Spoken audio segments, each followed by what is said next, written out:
সনাতনী ধর্মাবলম্বীদের ধর্মীয় নেতা চিন্ময় কৃষ্ণ দাস ব্রহ্মচারীকে গ্রেফতার করা হয়েছে। সোমবার বিকেলে শাহজালাল বিমানবন্দর থেকে বাংলাদেশ পুলিশের বিশেষায়িত গোয়েন্দা শাখার সদস্যরা তাকে গ্রেফতার করেন। ঢাকা মহানগর ডিবি পুলিশ প্রধান রেজাউল করিম মল্লিক গ্রেফতারের বিষয়টি নিশ্চিত করেছেন। তিনি জানান, বিকেল ৫টার দিকে তাকে গ্রেফতার করা হয়। এ বিষয়ে পরে বিস্তারিত জানানো হবে। সম্প্রতি চিন্ময় কৃষ্ণ দাসের নেতৃত্বে চট্টগ্রাম ও রংপুর সহ বিভিন্ন এলাকায় সনাতনী ধর্মাবলম্বীদের ৮ দফা দাবি নিয়ে কয়েকটি সমাবেশ অনুষ্ঠিত হয়। তিনি ইসকনের সাবেক নেতা।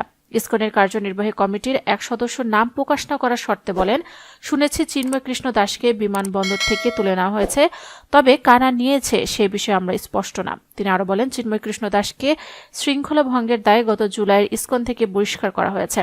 উল্লেখ্য, গত ৩০ অক্টোবর সনাতন ধর্মাবলম্বী বিশ্বাসী সংগঠন আন্তর্জাতিক শ্রীকৃষ্ণ ভাবনামূর্ত সংঘের আলোচিত সংগঠক চিন্ময় কৃষ্ণ দাস ব্রহ্মচারী সহ ১৯ জনের বিরুদ্ধে মামলা হয়।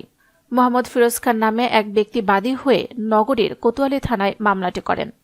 জাতীয় পতাকা অবমাননার অভিযোগে রাষ্ট্রদ্রোহ আইনে এ মামলাটি করা হয়। এ ঘটনায় ইতিমধ্যে দুজনকে গ্রেফতার করে আইনশৃঙ্খলা বাহিনী। তারা হলেন রাজেশ চৌধুরী ও হৃদয় দাস। মামলায় অভিযোগ করা হয়, গত ৫ আগস্ট গণ অভ্যুত্থানের পর বৈষম্যবিরোধী ছাত্র জনতা নিউ মার্কেট মোড়ে একটি জাতীয় পতাকা উত্তোলন করে।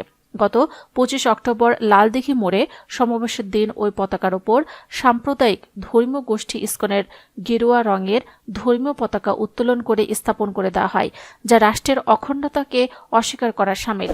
এছাড়া আরও বলা হয়, জাতীয় পতাকার ওপর ধর্মীয় পতাকা উত্তোলন করে আসামিরা দেশের ভেতর অরাজক পরিস্থিতি সৃষ্টি করে দেশকে অকার্যকর করার রাষ্ট্রদ্রোহ কাজে লিপ্ত আছে।